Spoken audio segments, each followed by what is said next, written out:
सूरजपुर गांव की सुबह बाकी गांवों से थोड़ी अलग होती थी।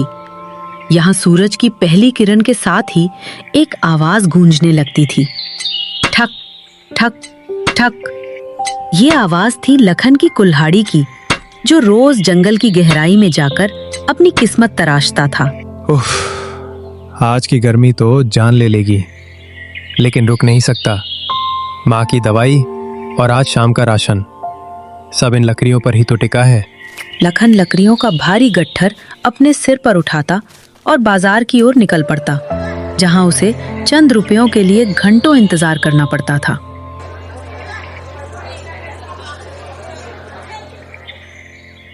दिन ढल चुका था। लखन अपनी कुल्हाड़ी कंधे पर रखे घर लौट रहा था। तभी रास्ते में उसे सेठ श्यामलाल दिखे। अरे लखन। जी सेठ जी, प्रणाम। कहिए, इस गरीब लकड़हारे की कैसे याद आई? देख भाई, मुझे अपने घर के बगीचे में एक सुंदर सी झोपड़ी बनवानी है मेहमानों के लिए। मुझे सबसे मजबूत और बेहतरीन लकड़ी चाहिए। क्या तू अगले कुछ दिनों तक सिर्फ मेरे लिए काम कर सकता है? पैसे की चिंता मत कर, बाजार से दुगने दाम दूंगा। सेठ जी, ये तो मेरे लिए बड़े सौभाग्य की बात है। आप फिक्र मत कीजिए, मैं कल से ही जंगल के सबसे अच्छे पेड़ों की लकड़ी चुन कर लाऊंगा। ठीक है, काम पक्का होना चाहिए और लकड़ी भी मजबूत। याद रखना, अगर काम अच्छा हुआ तो इनाम भी बड़ा मिलेगा। सेठ जी, आप निश्चिंत रहें। लखन की कुल्हाड़ी और ईमानदारी पर कोई उंगली नहीं उठा सकता। मैं अपनी जी जान लगा दूंगा। लखन सीधा घर पहुंचा, जहां उसकी माँ और बहन गीता उसका इंतजार कर रहे थे। माँ, गीता, देखो आज क्या हुआ।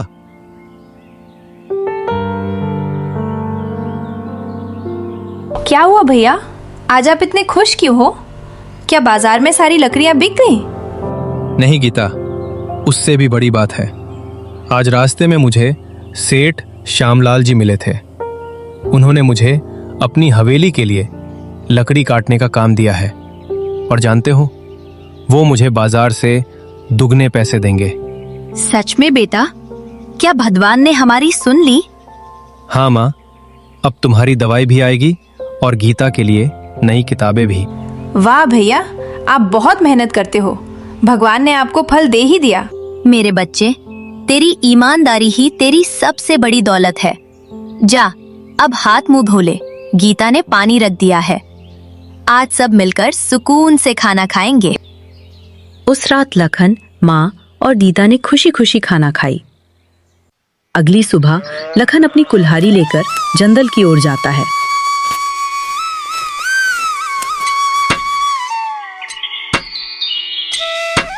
लखन ने कई दिनों तक मेहनत की।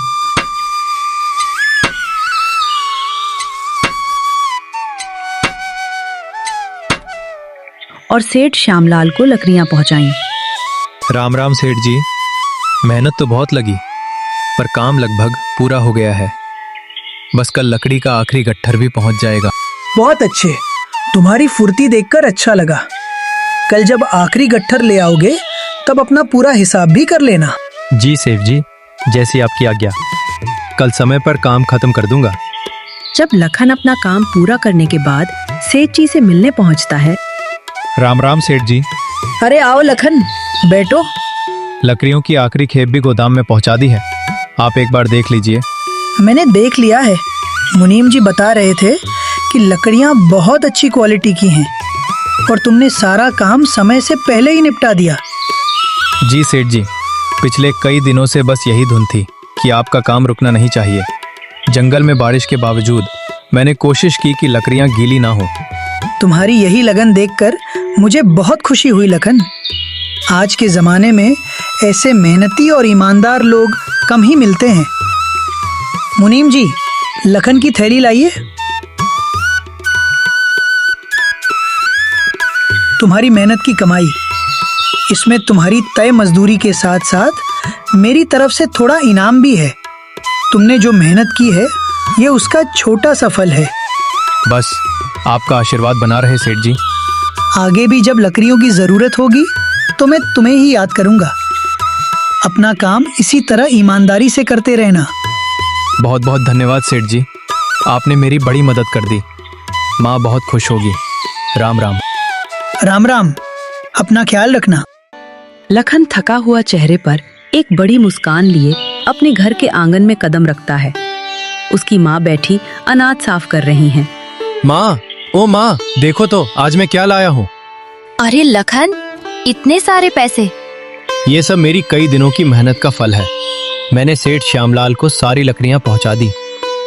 आज जब आखिरी गट्टर पहुंचाया तो सेठ जी मेरी मेहनत और ईमानदारी देखकर बहुत खुश हुए। मुझे पता था मेरा बेटा एक दिन अपनी मेहनत से हमारा नाम रोशन करेगा। सेठ जी बहुत दयालु हैं, पर उन्होंने ये पैसे तेरी लगन देखकर दिए हैं। हाँ माँ, उन्होंने तो मजदूरी से ऊपर कुछ पैसे इनाम के तौर पर भी दिए हैं। अब तुम परेशान मत होना, अब तुम्हें अपनी बीमारी छिपाने की जरूरत नहीं है। सेठ जी ने इतने पैसे दिए हैं कि अब तुम्हारी दवाई के खर्च और गीता की पढ़ाई के लिए अब कोई समस्या नहीं होगी। तूने तो मेरे मन का बोझ उतार दिया बेटा। मुझे बस इसी बात की चिंता खाए जा रही थी। तभी उसकी छोटी बहन गीता स्कूल से घर आती है। भाई की बात सुनकर उसके कदम ठिठक जाते हैं। क्या सच में भैया? क्या अब मुझे स्कूल छोड़कर काम पर नहीं जाना पड़ेगा? मैडम कह रही थी कि अगर फीस जमा नहीं हुई तो मेरा नाम कट जाएगा। कभी नहीं छोटी, तू मन लगा कर पढ़। अब तेरे पास नई किताबें भी होंगी। तेरे भैया की मेहनत की लकड़ियां आज हमारे घर का भविष्य रोशन कर रही हैं। वाह माँ, देखो भैया कितने महान हैं। अब मैं खूब पढ़ूंगी और बड़ी अफसर बनकर आप दोनों का नाम रोशन करूंगी। बस भगवान इस सुख को नजर न लगाए। लखन, तूने आज साबित कर दिया कि मेहनत से बड़ी कोई ताकत नहीं होती। रात का सन्नाटा पसरा हुआ था। लखन, माँ और गीता गहरी नींद में सो रहे थे। तभी अचानक माँ को सांस लेने में तकलीफ होने लगी और वे जोर जोर से खांसने लगी। दर्द के मारे उनकी आंखें खुल गईं। गीता, ओ गीता! गीता हड़बड़ाकर उठी और माँ की हालत देखकर घबरा गई। गीता, जल्दी जा, भैया को बुला कर ला। मेरी तबीयत बहुत बिगड़ रही है। भैया भैया जल्दी उठो, माँ को देखो उन्हें क्या हो गया है। माँ को देखो उन्हें क्या हो गया है। लखन एक झटके में उठकर माँ के कमरे में आता है। माँ को दर्द में कराहते देख उसका कलेजा मुंह को आ गया। माँ, घबराओ मत, मैं अभी आता हूँ। गीता, तू माँ के पास बैठ, मैं वैद्य गुरु के पास जा रहा हूँ। बाहर घना अंधेरा था, पर लखन बिना डरे नंगे पैर ही गांव के वैद्य गुरु के घर की ओर दौड़ पड़ा। उसकी आंखों के सामने बस माँ का चेहरा था। कुछ ही देर में वो हांफते हुए वैद्य जी के दरवाजे पर था। वैद्य जी, वैद्य जी, उठिए, मेरी माँ की जान खतरे में है, चलिए मेरे साथ। वैद्य गुरु ने स्थिति की गंभीरता को समझा और तुरंत अपनी पोटली से जड़ी बूटियां निकाली। लखन, ये लो दवा, इसे तुरंत पानी में घोलकर पिला देना, आराम मिल जाएगा। घबराओ मत, सब ठीक होगा। लखन ने दवा ली और हवा की गति से दौड़कर घर वापस आया। उसने बिना देर किए माँ को दवा पिलाई। धीरे धीरे माँ की खांसी कम हुई और उनकी सांसें सामान्य होने लगी। अब मुझे थोड़ा ठीक लग रहा है। तू डर मत लखन। शुक्र है भगवान का। माँ, आप सो जाओ, हम यहीं आपके पास हैं। धीरे धीरे माँ की तबीयत स्थिर हो गई और उनकी आंख लग गई। थकान और मानसिक तनाव के बाद अंततः तीनों सो गए। अगली सुबह की ताजी हवा और चिड़ियों की चहचहाहट के साथ लखन की आंख खुली। रात के तनाव के बाद सुबह सुकून भरी थी। माँ की तबीयत अब काफी बेहतर थी, इसलिए लखन ने अपनी कुल्हाड़ी उठाई और जंगल की ओर निकल पड़ा। लखन जंगल में सूखी लकड़ियों की तलाश कर रहा था कि तभी उसे झाड़ियों के पीछे से किसी के कराहने की आवाज आई। वो पास पहुंचा तो देखा कि वहां एक बहुत ही प्यारी और सुंदर गाय घास पर गिरी हुई थी। उसकी आंखें बड़ी बड़ी और करुणा से भरी थी, लेकिन उसके घुटने में गहरी चोट लगी थी जिससे खून बह रहा था। अरे रे, बेचारी गौ माता, तुझे कितनी चोट लगी है? तू यहाँ अकेले कैसे फंस गई? घबरा मत, अब मैं आ गया हूँ। तुझे तड़पता हुआ छोड़कर मैं कहीं नहीं जाऊंगा। तेरी आंखों में कितना डर है, पर अब तू सुरक्षित है। भगवान ने ही शायद मुझे आज इस तरफ भेजा ताकि मैं तेरी जान बचा सकूं। तू तो बिल्कुल किसी देवी जैसी लग रही है। आखिर तुझे यहाँ अकेला छोड़कर तेरा मालिक कहाँ चला गया? या शायद तू रास्ता भटक गई है। नहीं, घबराने की जरूरत नहीं है। मेरा घर छोटा जरूर है, पर वहां तुझे कभी कोई तकलीफ नहीं होगी। लखन स्वभाव से अत्यंत दयालु था। उसने बिना देर किए अपना अंगोछा फाड़कर गाय के जख्म पर बांधा ताकि खून रुक सके। वो उसे वहीं नहीं छोड़ सकता था, इसलिए उसने बड़ी मेहनत से सहारा देकर उस गाय को खड़ा किया और धीरे धीरे उसे संभालते हुए अपने घर ले गई।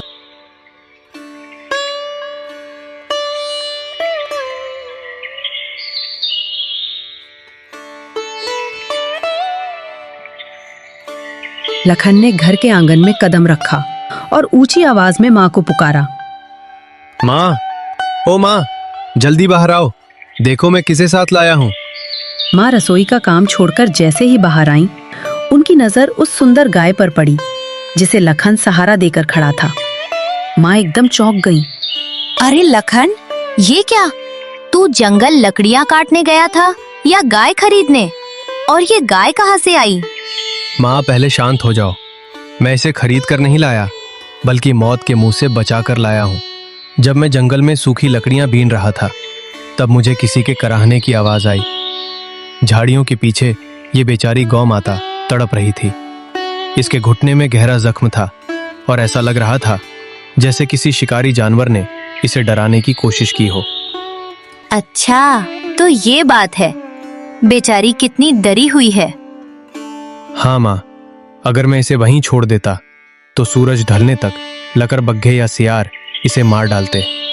मेरा मन नहीं माना। आखिर जान तो सब में एक जैसी ही होती है ना।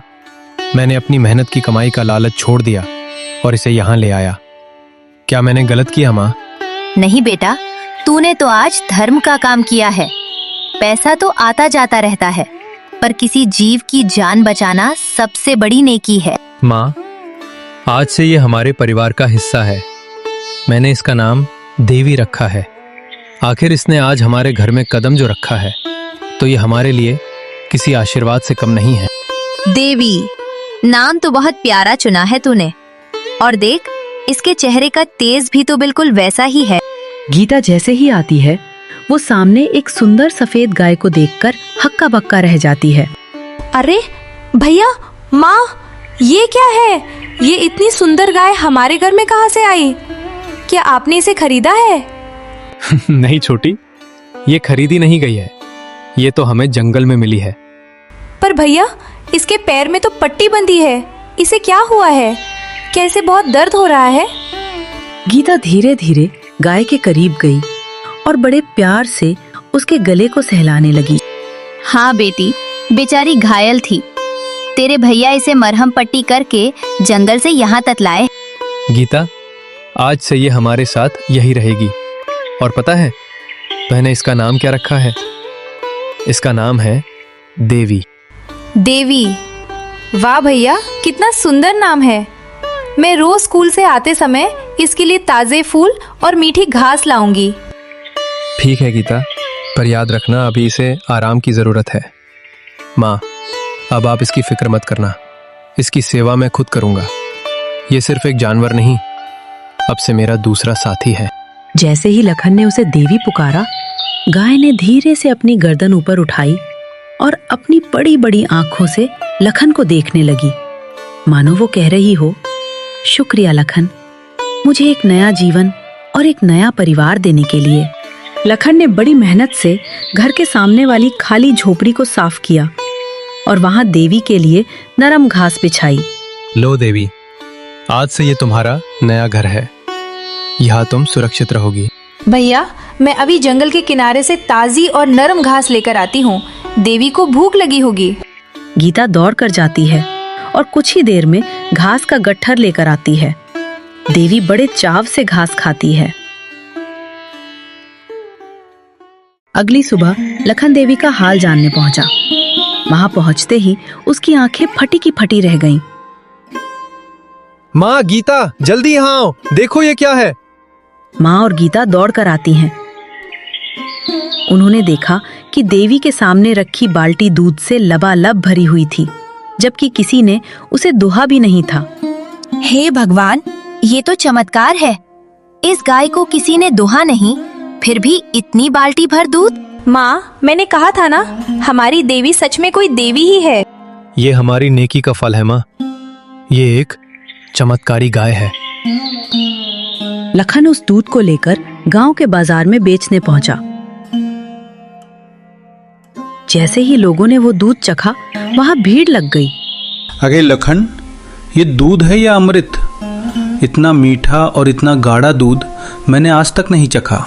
ये मेरी देवी की कृपा है भाई, सब देवी का आशीर्वाद है। देखते ही देखते सारा दूध बिक गया। वो दूध बाकी दूध से कहीं ज्यादा स्वादिष्ट और शक्तिवर्धक था। दिन बीतते गए और लखन की दुकान पर दूध लेने वालों की लंबी कतारें लगने लगी। लखन अब रोज बाजार जाता और अच्छी कमाई करके लौटता।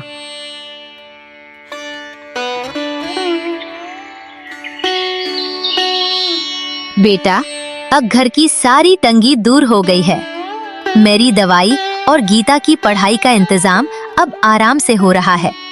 कभी सोचा नहीं था कि हमारे नसीब में भी ऐसे दिन आएंगे।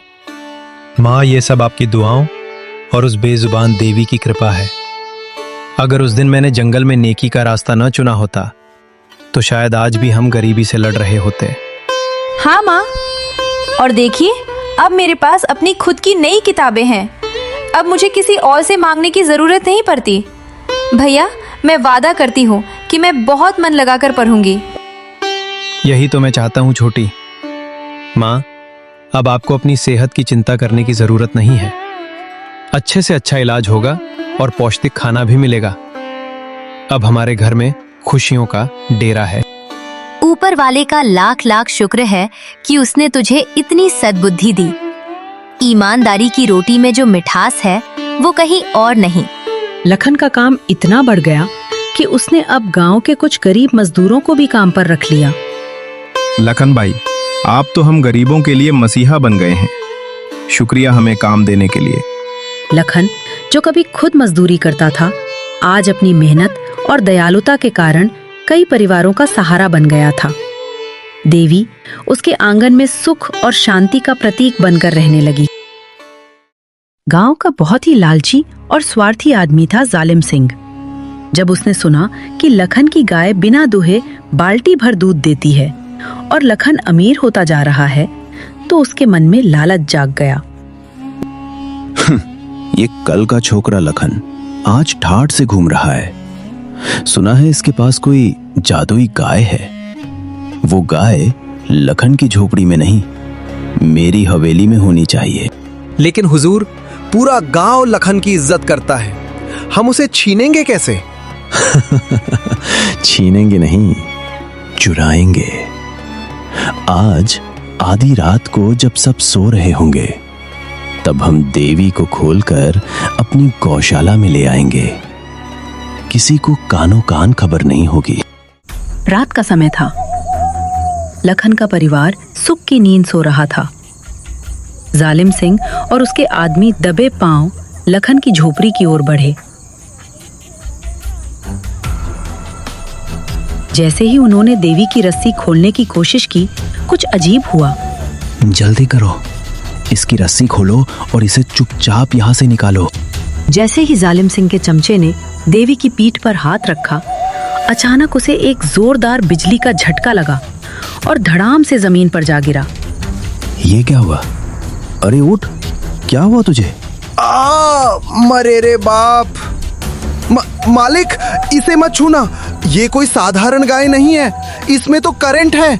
इसने मुझे जोर से फेंक दिया। चमचे की चीख सुनकर लखन बाहर की ओर दौड़ा और उसके पीछे पीछे माँ और गीता भी आ गईं। जालिम सिंह, तुम और तुम्हारा आदमी यहाँ आधी रात को क्या कर रहा है?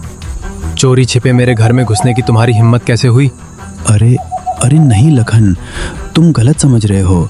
वो दरअसल मेरा ये आदमी रास्ता भटक गया था, तो मैं बस इसे ढूंढते हुए यहाँ चला आया। रास्ता भटककर सीधा मेरे घर तक, और वो भी आधी रात के सन्नाटे में?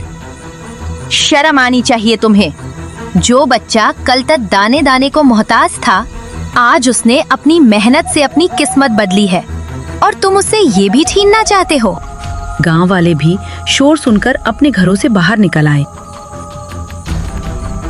जैसे ही जालिम सिंह और उसका चमचा भागने की कोशिश करने लगे, अचानक पूरे आंगन में एक अलौकिक रोशनी फैल गई। उस रोशनी के बीच देवी का रूप बदलने लगा, और देखते ही देखते वो साक्षात लक्ष्मी माता के स्वरूप में प्रकट हो गईं। उनकी आभा देख लखन, माँ और गीता श्रद्धा से घुटनों के बल बैठ गए। रुको जालिम सिंह, भागकर कहाँ जाओगे? प्रकृति के न्याय से कोई नहीं बच सकता। जालिम, तुमने हमेशा गरीबों को सताया है। लालच ने तुम्हारी बुद्धि हर ली थी। आज से तुम्हारी सारी अवैध संपत्ति नष्ट हो जाएगी, और तुम अपनी कीमती चीजों के लिए वैसे ही तरसोगे जैसे गरीब तरसते हैं। यही तुम्हारी सजा है। माता की बात खत्म होते ही जालिम सिंह और उसका चमचा बेहाल होकर रोने लगे और वहां से भाग गए। फिर माता लखन की ओर मुड़ी। उनकी आंखों में ममता थी। लखन, उठो पुत्र। तुम्हारी नेकी, ईमानदारी और दयालुता ने मुझे प्रसन्न किया है। तुमने एक घायल बेजुबान की सेवा की और लालच को कभी अपने पास भटकने नहीं दिया। हे माँ, मैंने तो बस अपना फर्ज निभाया था। तुम्हारे जैसे कर्मठ लोगों से ही ये धरती टिकी है। मैं तुम्हें 2 गौ माताएं भेंट करती हूँ, जिनका दूध कभी समाप्त नहीं होगा। इनसे तुम प्रगति करो, खूब धन कमाओ, लेकिन याद रखना, उस धन का उपयोग हमेशा दुखियों और जरूरतमंदों की मदद के लिए करना। माता ने अपना हाथ आशीर्वाद की मुद्रा में उठाया, और देखते ही देखते वे अंतर्ध्यान हो गई। आंगन में अब तो सुंदर और स्वस्थ गाय खड़ी थी, और घर के कोने में रखे खाली घड़े स्वर्ण मुद्राओं से भरे हुए थे। धीरे धीरे गांव के सभी लोग माता के दर्शन करके और लखन के परिवार को नमन करके अपने अपने घर चले गए। लखन, माँ और गीता आंगन में खड़ी उन 2 नई गौ माताओं के पास बैठ गए। माँ, आज भी ऐसा लग रहा है जैसे मैं कोई सपना देख रहा हूँ। कहाँ कल तक मैं लकड़ियों के गट्ठर ढो रहा था, और आज साक्षात माता ने हमें अपना आशीर्वाद दिया। बेटा, ये तेरे पसीने की बूंदों और तेरी दयालुता का ही फल है। जब तू उस घायल गाय को उठाकर लाया था, तभी तूने स्वर्ग का द्वार खोल दिया था। देख, माता ने हमें 2 गौ माताएं दी हैं, ताकि हम दूसरों का पेट भर सकें। भैया, अब तो हमारे पास बहुत सारे पैसे हैं। क्या अब हम बड़ा बंगला बनाएंगे? नहीं छोटी, माता ने हमें ये पैसे ऐशो आराम के लिए नहीं, बल्कि दूसरों के आंसू पोंछने के लिए दिए हैं। हम घर तो पक्का बनाएंगे, लेकिन सबसे पहले गांव में एक ऐसी शाला बनाएंगे जहां किसी भी बच्चे की पढ़ाई पैसों की वजह से ना रुके। बिल्कुल सही कहा लखन। असली अमीरी तिजोरी भरने में नहीं, बल्कि खाली पेट भरने में है। हम देवी के इस आशीर्वाद को सेवा में बदल देंगे। मैं भी बड़ी होकर बीमार लोगों की सेवा करूंगी माँ, ताकि किसी और को आपकी तरह रात भर तड़पना ना पड़े। सच्ची सफलता मेहनत से मिलती है, और सच्चा सौभाग्य दूसरों पर दया करने से। जो व्यक्ति निस्वार्थ भाव से सेवा करता है, ईश्वर स्वयं उसके द्वार पर खुशियां लेकर आते हैं। दोस्तों, अगर आपको ये कहानी पसंद आई हो तो इस वीडियो को लाइक, शेयर और हमारे चैनल को सब्सक्राइब करना ना भूलें और बेल आइकन जरूर दबाएं।